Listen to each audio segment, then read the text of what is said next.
Hello dear student, हमारे पास एक question होता है। वो क्वेश्चन ये होता है, the height of the cylinder of greatest volume which can be inscribed in a circular cone. देखिए, circular cone inscribed in a circular cone, cylinder जो है कोन के अंदर है, of height h and having semi vertical angle alpha. Mean इसकी height h है और vertical angle alpha है। Find the greatest volume of the cylinder. तो इस बात को समझिए कि सबसे पहले हम लोग क्या करते हैं, एक सिलेंडर बना लेते हैं।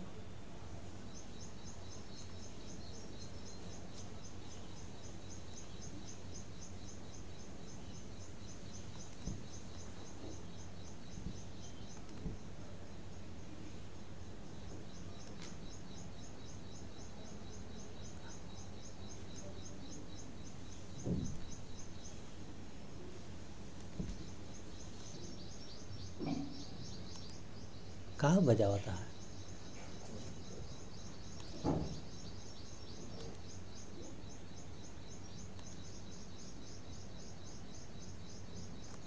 इसमें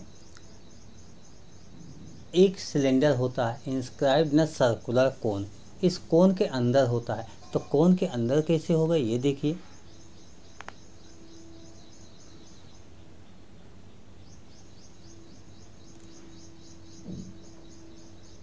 हम लोगों ने ऐसा कुछ बना दिया कि ये हमारा सिलेंडर होता है।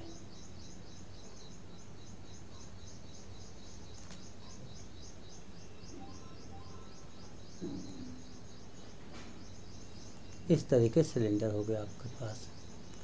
गिवन क्या था कि height of the cylinder, height h, इसकी हाइट h होगी, पूरी हाइट ये h हो गया, and semi vertical angle alpha. इस तरीके से वर्टिकल एंगल अल्फ़ा दे दिया गया। यहाँ से थोड़ा सा देखिए आप और समझने का प्रयास कीजिए कि जब ये h हो गया तो हम इसे अपने सिलेंडर की हाइट को क्या कुछ लेट कर लें। बिल्कुल कुछ तो आपको लेट करना होगा, बिना किए तो सॉल्व नहीं होगा। तो हम इस सिलेंडर की हाइट को h लेट कर लेते हैं, capital H। Late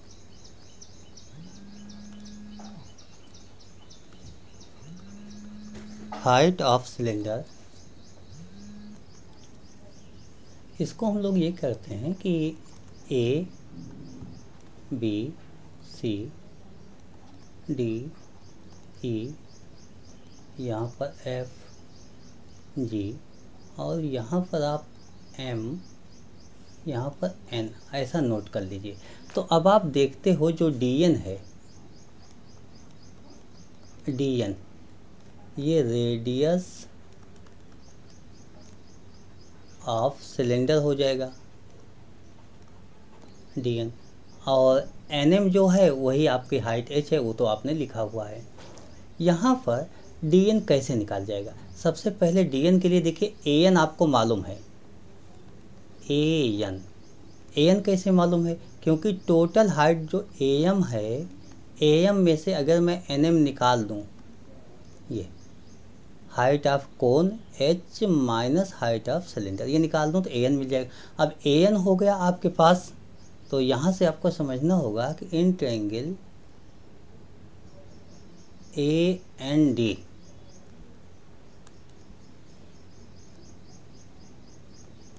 in triangle AND, इसमें हमें परपेंडिकुलर निकालना है, बेस गिवन है। तो परपेंडिकुलर बेस में एक रिलेशन होता है tan का, tan alpha equal to perpendicular DN upon base AN। अब AN की वैल्यू आप पुट कर दो, AN की वैल्यू आपके पास h माइनस h है, तो ये हो जाएगा DN equal to h minus h tan alpha. ये तो आपके पास DN हो गया। देखिए, DN मतलब रेडियस हो गया। अब वॉल्यूम का फार्मूला क्या होता है, वॉल्यूम ऑफ सिलेंडर, इसको हम कैपिटल V से कह देते हैं। तो volume of cylinder pi r square h होता है, पाई आर स्क्वायर एच, यहाँ पर एच हमारा ये हो जाएगा पाई आर स्क्वायर, आर के प्लेस पर अभी आपने निकाल लिया h minus h tan alpha, तो this square tan square alpha into h, ये आपका वॉल्यूम हो गया। तो यहाँ पर आपको ये जो कैपिटल एच है इसके बारे में अगर हम लोग डिस्कस कर लें, देखिए हमें समझना होगा कि एच जो है ये गिवन है और अल्फ़ा एंगल भी गिवन है कोण के लिए, तो ये दोनों तो कांस्टेंट हो गया। रिमेनिंग बचा क्या, पाई कांस्टेंट होता ही है, केवल एच ही तो बचा आपका वेरिएबल। बस हमें इसको डिफ्रेंशिएट करना है, तो डिफ्रेंशिएट करने के लिए हम इसको थोड़ा सॉल्व कर लेते हैं। कैसे सॉल्व करेंगे, वॉल्यूम इक्वल टू पाई, देखिए एच माइनस एच का होल स्क्वायर है और एच यहाँ पर है, तो ये हो जाएगा bracket h square H plus H square, H square है और एच यहाँ पर है, इसको भी हम इसी मल्टीपल कर ले रहे हैं तो क्यूब हो जाएगा माइनस 2hs 2h स्क्वायर, इस तरीके से हुआ और टेन स्क्वायर अल्फ़ा हो गया। इसको डिफ्रेंशिएट कर लेते हैं, dv अपॉन डी एच के रिस्पेक्ट में हम डिफ्रेंशिएट करते हैं। पाई constant, ten square alpha constant, H square हो गया प्लस एच क्यूब का डिफरेंशियल 3h स्क्वायर हो गया माइनस 2 2 जा 4 एच हो गया।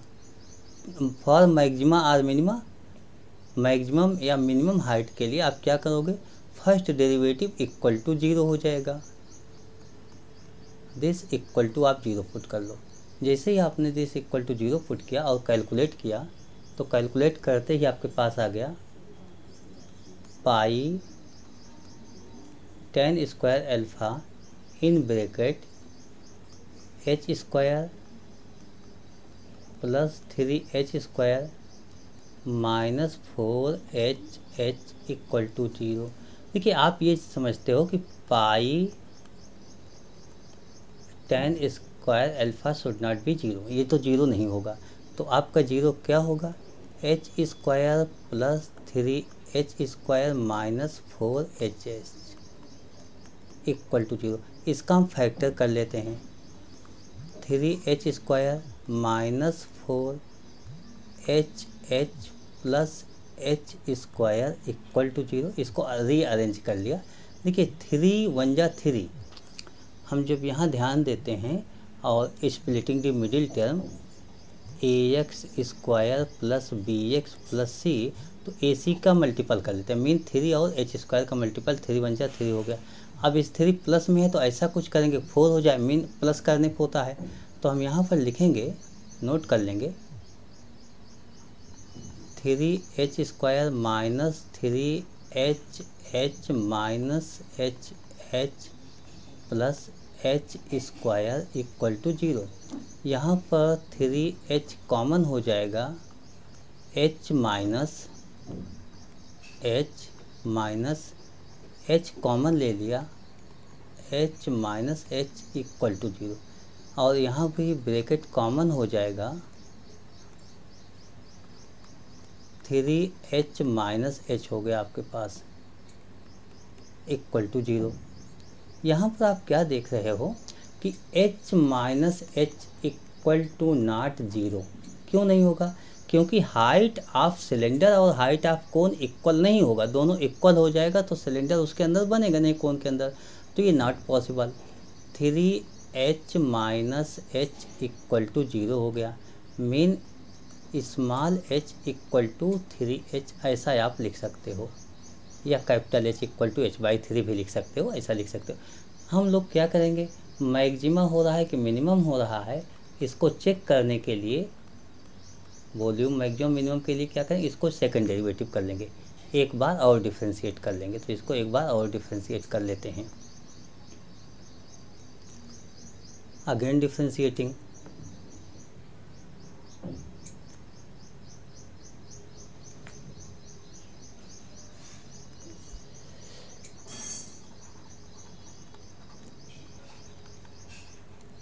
again differentiating, then we get d2v dh square. देखिए पाई टेन स्क्वायर अल्फ़ा ये तो कांस्टेंट हो जाएगा, pi tan square alpha bracket h square का कांस्टेंट है 0 हो जाएगा, और प्लस 3h स्क्वायर है, 3 2 जा 6h हो गया, माइनस 4h हो गया, ये हो गया। इसी में वैल्यू पुट कर लेते हैं। Second derivative at the point, देखिए आपके पास आया h इक्वल टू 3h ऐसा आ गया, तो ये पुट कर लेते हैं। पाई टेन स्क्वायर अल्फ़ा, यहाँ पर कोई फ़र्क नहीं हुआ, ब्रैकेट 6h है, तो 6h ये हो गया आपके पास, माइनस 4h, 4 स्मॉल h, तो इसमें अगर 4 से मल्टीपल करें 4 3 जा 12 हो जाएगा, 12 कैपिटल H। ये आपका हो जाएगा माइनस साइन में हो जाएगा, मीन आप सॉल्व कर लो, माइनस 6h पाई टेन स्क्वायर अल्फ़ा। तो आप ये कहोगे सेकंड डेरिवेटिव आपका जो आ रहा है वो लेस देन 0 आ रहा है, लेस देन 0 आ रहा है, इसका मतलब क्या हुआ, सेकंड डेरिवेटिव v के रिस्पेक्ट में यानी वॉल्यूम के, देयरफॉर वॉल्यूम बी मैक्सिमम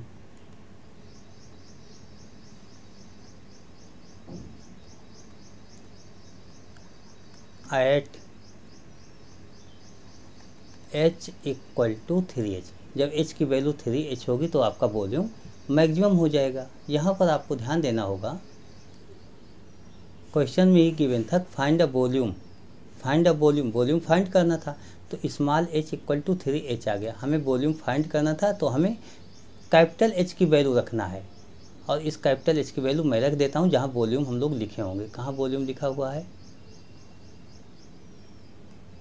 देखिए यहाँ पर हमने वॉल्यूम लिखा है, वॉल्यूम इक्वल टू आपके पास ये होता है, यहीं पर हम लोग वैल्यू पुट कर लेते हैं, या इसको नेक्स्ट स्टेप में सॉल्व करके नोट करके लिख लेते हैं, तो हम लोग यहीं नोट कर सकते हैं, कोई दिक्कत नहीं। देखिए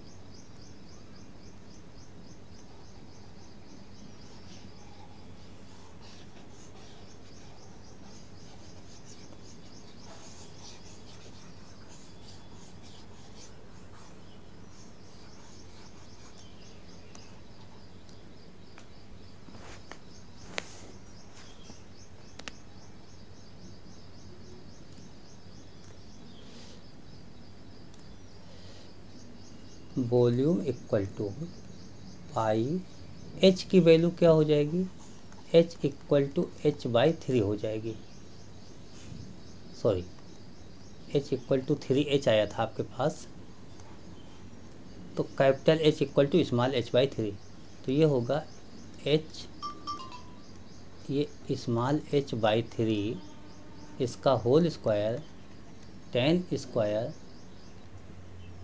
into h mean h/3, volume equal to pi, देखिए h minus h/3 2h/3, 2h/3 का square 4h square by 9 10 square alpha into h/3। इसको भी सॉल्व कर लेते हैं, वॉल्यूम इक्वल टू होगा 4h square by 27 pi 10 square alpha. Answer यही हो गया। अब वो अलग बात है कि आप ऐसे भी लिख सकते हो ज़्यादा अच्छा आंसर लिखने के लिए, 4/27 पाई h स्क्वायर 10 स्क्वायर अल्फ़ा, थोड़ा देखने में अच्छा लगेगा और एक अच्छा मतलब आंसर होगा आपका। तो इस तरीके से आप क्वेश्चन सॉल्व भी कर सकते हो। I hope you understood explanation of this question. Okay, thank you, bye.